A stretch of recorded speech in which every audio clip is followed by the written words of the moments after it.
Instructions. You will hear a number of different recordings, and you will have to answer questions on what you hear. There will be time for you to read the instructions and questions, and you will have a chance to check your work. All the recordings will be played once only. The test is in 4 sections. Write all of your answers in the listening question booklet. At the end of the real test, you will be given 10 minutes to transfer your answers to an answer sheet. Now turn to Section 1 of your booklet. Section 1. You are going to hear a conversation taking place in the airport. First, you have some time to look at questions 1 to 7.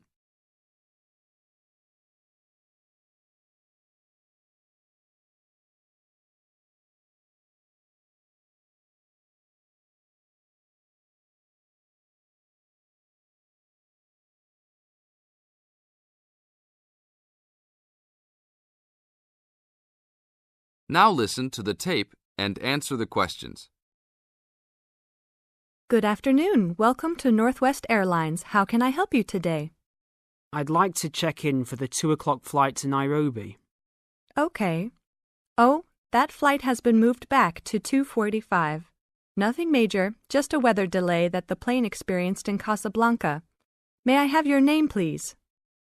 Sure, it's Jim Harkness. Is that Harkness with 2 S's? Yep, and that's Jim with 1 M. Got it. Oh, I see you're connecting from Beijing. You sure are getting around.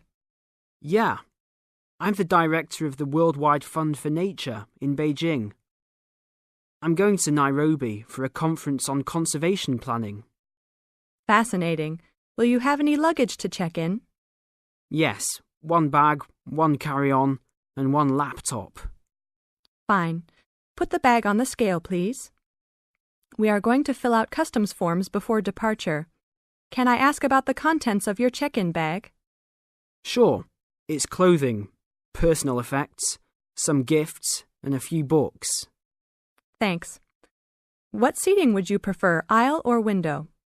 I'd like a window seat, 3 rows back from those large TV screens if possible.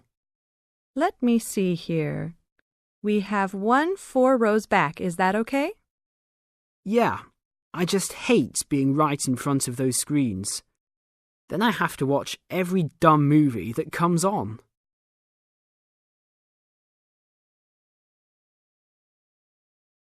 Now look at questions 8 to 10.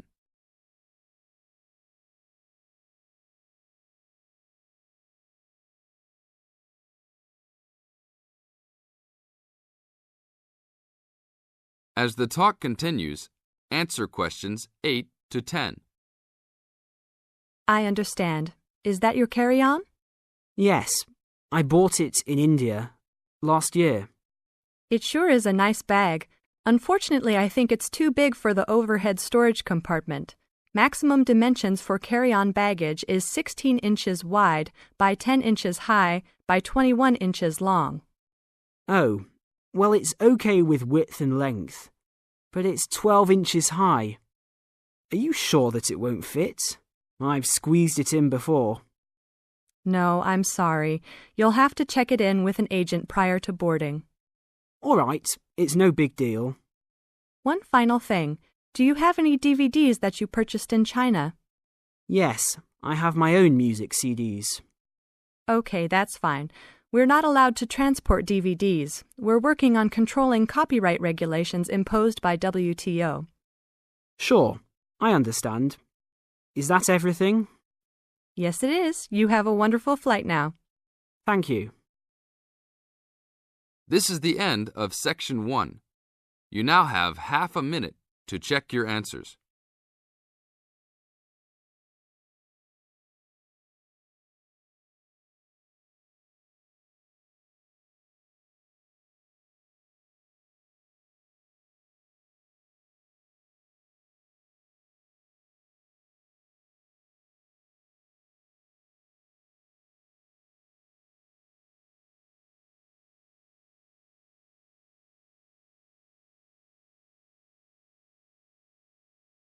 Now turn to Section 2. Section 2. You are going to hear a talk on cultural shock. First, you have some time to look at questions 11 to 16.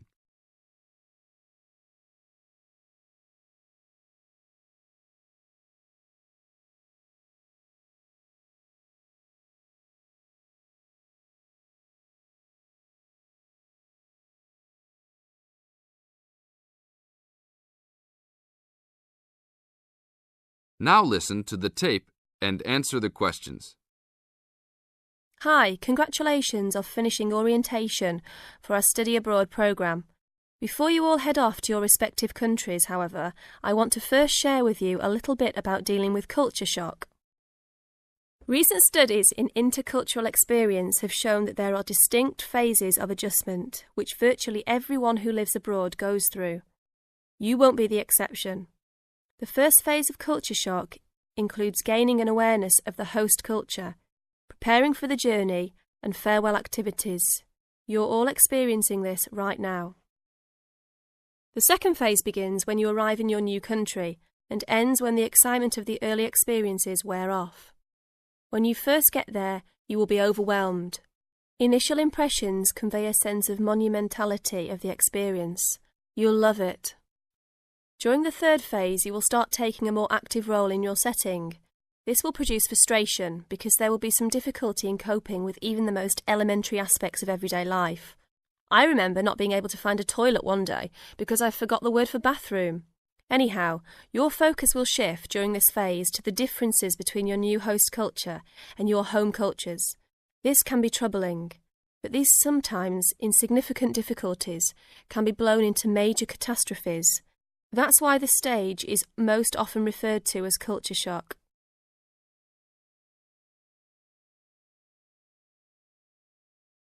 Now look at questions 17 to 20.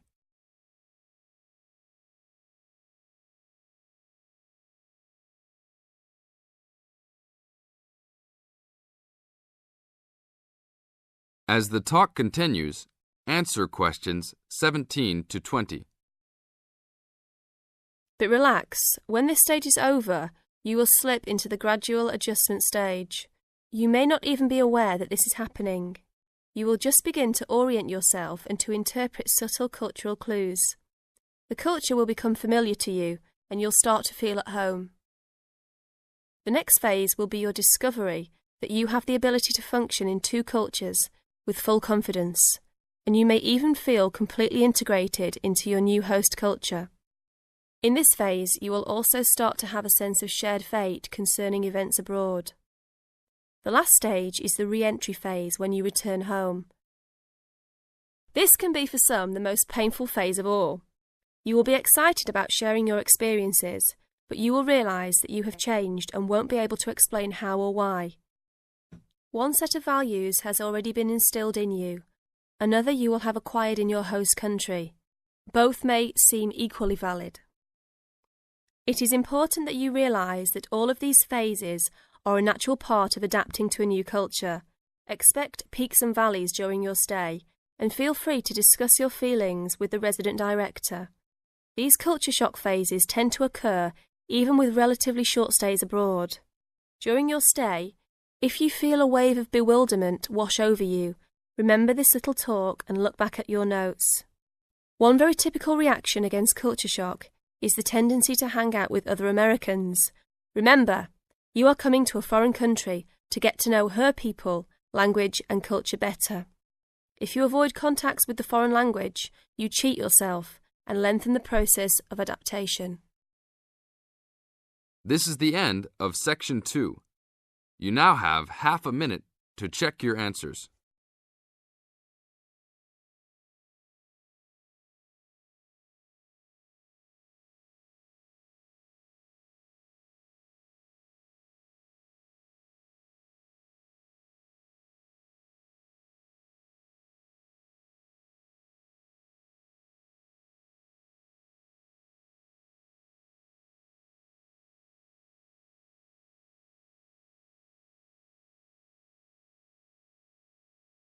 Section 3.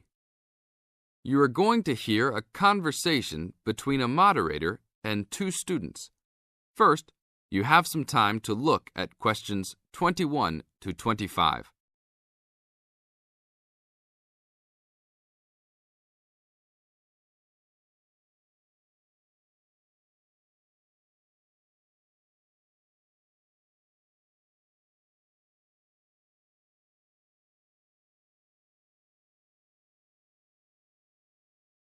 Now listen to the tape and answer the questions. Today we will hear two views of the book Fast Food Nation, The Dark Side of the All-American Meal by Eric Schlosser. Many have deemed this a fascinating socio-cultural report that explains how the development of fast food restaurants has led to the standardization of American culture, widespread obesity, urban sprawl, and more. Well, I think that Schlosser's book promises a lot but delivers less than a highly hyped fast food meal. The book is not well written, and it lacks organization as it skips around in its telling of fast food horror stories. And then he spends a great deal of time on Walt Disney and bashing Disneyland. Why is that in a book about fast food? Bashing is the best word for this book. According to this book, Schlosser clearly believes that the fast food industry is responsible for every problem in America today. From the common cold, to inflation, to malls, to unruly kids, to warts. He blames it all on big business and especially the big food business. The book is written in a breathless, alarming motive that makes it sound like McDonald's and Disney are co-conspirators to take over the world and force every living child to eat greasy French fries. Give me a break. Schlosser is also very biased for the left, praising unions while ripping right-wing values and Republicans. Nixon seems to get special attention.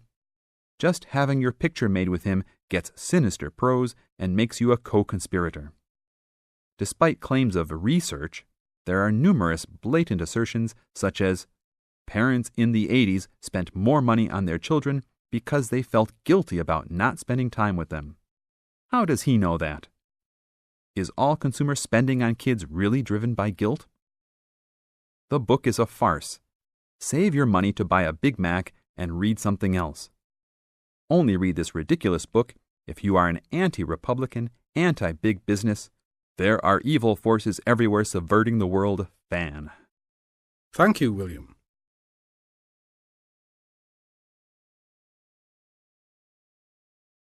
Now look at questions 26 to 30.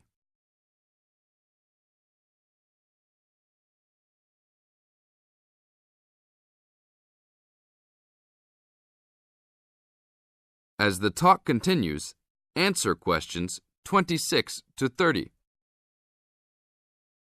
Now we'll talk to another person with a very different assessment of this book. So, Jenny, what did you think of Schlosser's book? Wow, where do I begin? I thought that this book was very informative, very well researched, and a very easy read. Schlosser did a wonderful job of organizing the vast amount of information that he placed in this book. For a non-fiction book, I found that Fast Food Nation kept me entertained throughout its entirety. In fact, I couldn't put it down. The history of the fast food industry itself was fascinating, as well as the background information on the potato and meat industries. The first-hand accounts given by people who work for the fast food industry, as well as the meatpacking and potato plants, added to the reality of the points the book was trying to make. The fast food industry and all industries supported by fast food companies have some serious issues that need to be addressed by the nation. In addition, Schlosser does an excellent job of pointing out the dangers of not only working for these businesses, but eating food supplied by them. It's scary to think about the dangers lurking behind the counter at your local fast food chain. This book really opens your eyes to some health hazards that all of America should be aware of. Everyone should read this book. It will change your eating habits and the way you view large fast food corporations. This is the end of Section 3. You now have half a minute to check your answers.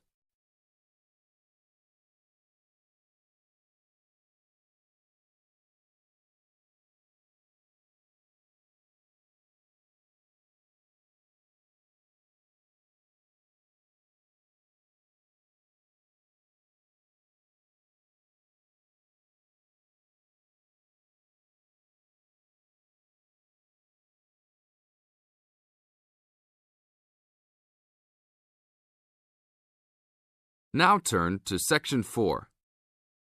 Section 4. You are going to hear a talk on Anne Bonny, a female pirate. First, you have some time to look at questions 31 to 35.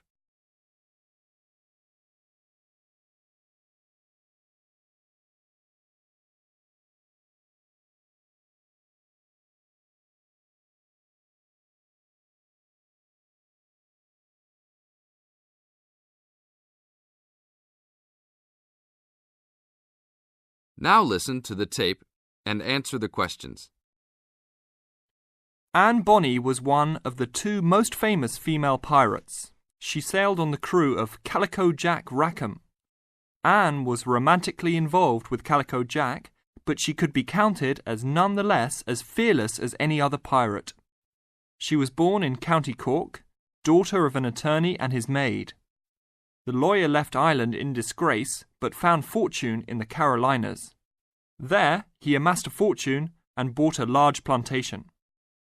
A ne'er-do-well pirate sailor named James Bonny married Anne in an attempt to steal the plantation, but Anne's father instead disowned her. Bonny then took Anne to the Bahamas, where he turned informer to Governor Woodes Rogers, turning in any sailor he didn't like as a pirate for a handsome reward. Anne quickly grew to dislike her spineless husband and quickly caught the eye of one Calico Jack Rackham, a pirate of some renown. Governor Rogers had recently passed an amnesty for pirates, which left Bonny out of work. The admiration between Anne and Calico was mutual. Calico Jack was a handsome man who knew how to spend money as well as steal it. Anne was a well-endowed lass with a fiery spirit and a temper that matched that of any man. In any event, Calico offered to buy Anne from Bonny, but Bonny instead took the matter up with Governor Rogers, who said that Anne was to be flogged and returned to her true husband. That night, Calico and Anne slipped out in the harbour, stole a sloop, and began a life of piracy together.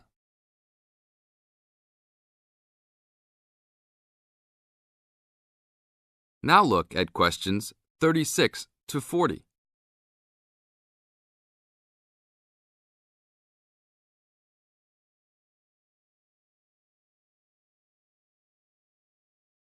As the talk continues, answer questions 36 to 40. Anne fought in men's clothing, was an expert with pistol and cutlass, and considered as dangerous as any male pirate. She was fearless in battle, and often was a member of any boarding party. In October of 1720, retribution was close at hand. The governor of Jamaica, hearing of Calico's presence, sent an armed sloop to intervene and capture the captain and crew. Calico's ship, Revenge, was caught by surprise, and much to Anne's dismay, the pirates fought like cowards and were taken far too easily. Anne and Mary Read were also captured, but, upon capture, confessed their sex and pleaded to be tried separately after they gave birth. Both women were pregnant at the time. Both received separate trials from the men, but were still sentenced to hang. Mary Read escaped the hangman by dying from fever while in jail. Anne, however, received several stays of execution before mysteriously vanishing from official records. It is believed that her father, who had contacts in the island, forgave his daughter for her acts and ransomed her back to the Carolinas, where she assumed a new name and a new life. This is the end of Section 4. You now have half a minute to check your answers.